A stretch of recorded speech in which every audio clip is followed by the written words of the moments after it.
Hello, what's up mga guys? Kuya Rick nagbabalik para sa another na namang video na i-upload ko sa aking YouTube channel. Kasama ko nga pala ngayon si Parts Jo.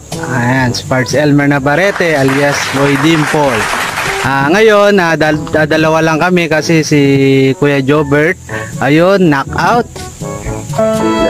Ako nagpunta dito para manggulo. Gusto ko, walwalan. Oo, lasing, knockout siya. Kagabi pa yun lasing, tinuloy ang pag-inom ngayon yun, knockout. Kaya ngayon, kami muna ang dalawa ni Parts Jo ang mag-adventure dito sa Barangay Gamachin, DRT. Ang aming gagawin, kami manguhuli ng talangka. Oh my God! Yun, mga paps na maliliit. Manguhuli kami, guys, subaybayan nyo yung aming adventure dito sa panguhuli ng talangka. See you again mamaya.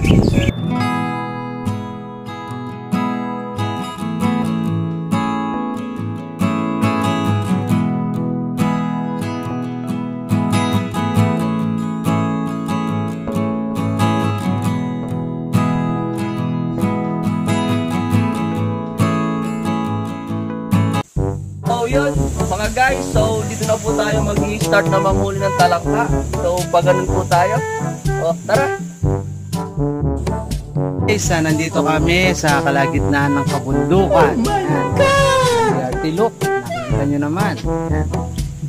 Ngayon, nag-stop over muna kami dito sa gitna ng ilog, tapa, para hintayin si Kuya Jobert o si Kuya Marvin. Ano daw susunod daw siya.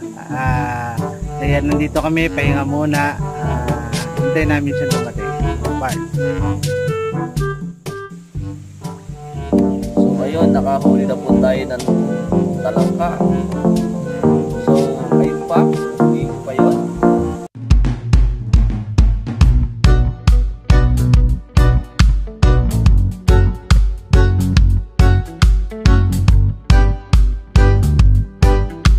Guys, nagsisimula na manghuli si Parts Elmer, Parts Jo, ayan, ng mga talangka.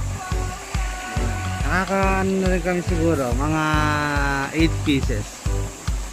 Kaya mamaya, makikita nyo, marami na to, tapos lulutuin namin.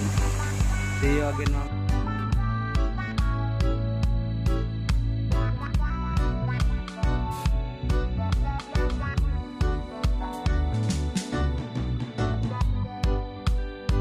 So what's up guys, nakahuli po tayo ng talangka na puro anak. So hindi po natin to kukunin kasi puro anak. So papakita ko po sa inyo, ito po siya. Yan po, puro anak po siya dito, kaya hindi ko po siya kukunin. Pero ito po ang kukunin. So ayun, nandito na po kami guys sa pinanguhulihan po namin ng talangka. Ere po ang palatandaan. Kami po ang naglagay niyan. Kaya dito lang po kami.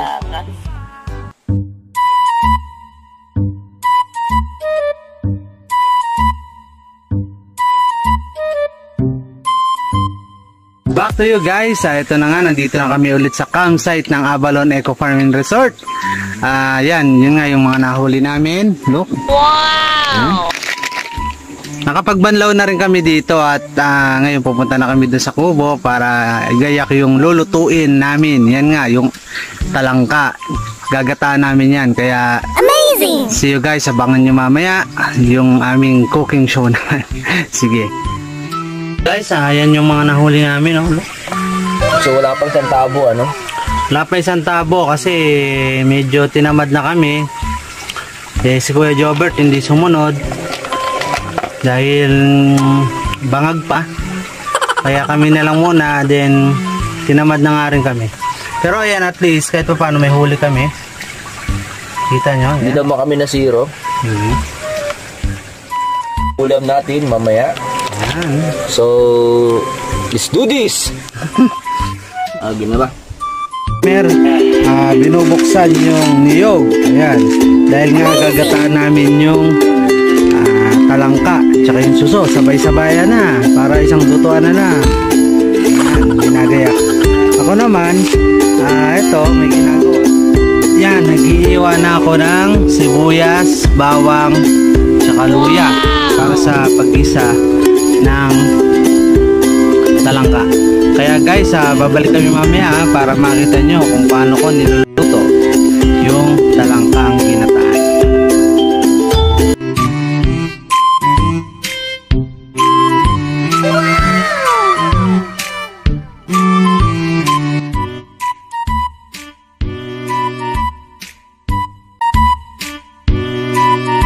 Ito po yung suso.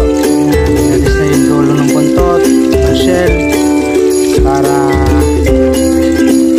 magaling sisipin. Kaya na, pinapakuluan na yung talangka. Yan, para maalis yung lansa niya. Para swabing-swabe kayo. Para siguradong malinis, siguradong namin.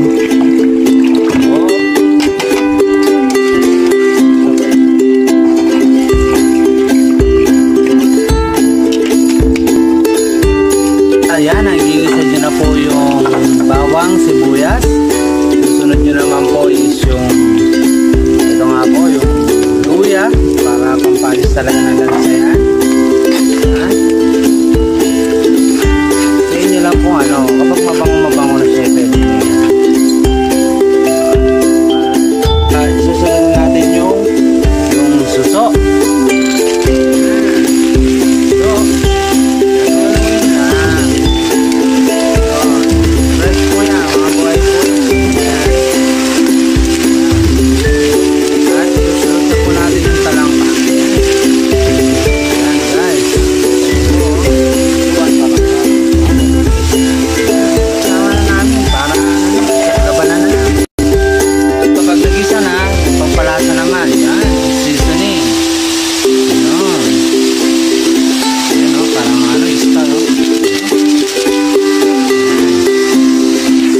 Kalasa naman yung ating luto. Mahirap naman yung walang kalasa natin. Yun na, tapos dahil lang makulo ko ng konti, and then lalagay na natin yung gata. Yan, habol yung asin. Susunod na natin yung gata. Guys, after mga 3 minutes, yan, kumukulo na siya. Lalagyan na po natin yung yan, gatang pang pakulo.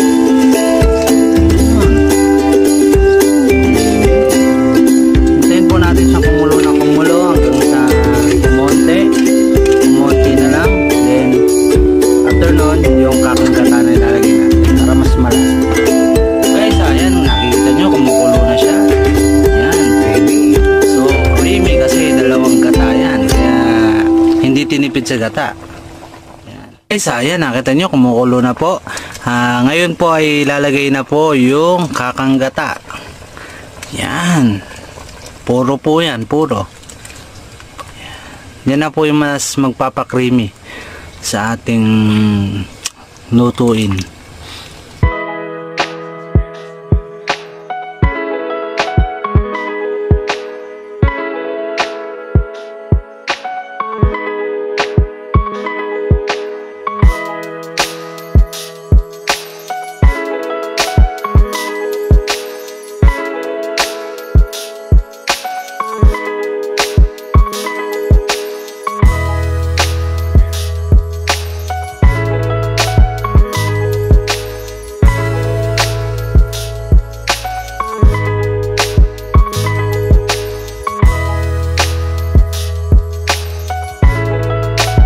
Ayan po yung abalone special ginataang susong palipit at talangka.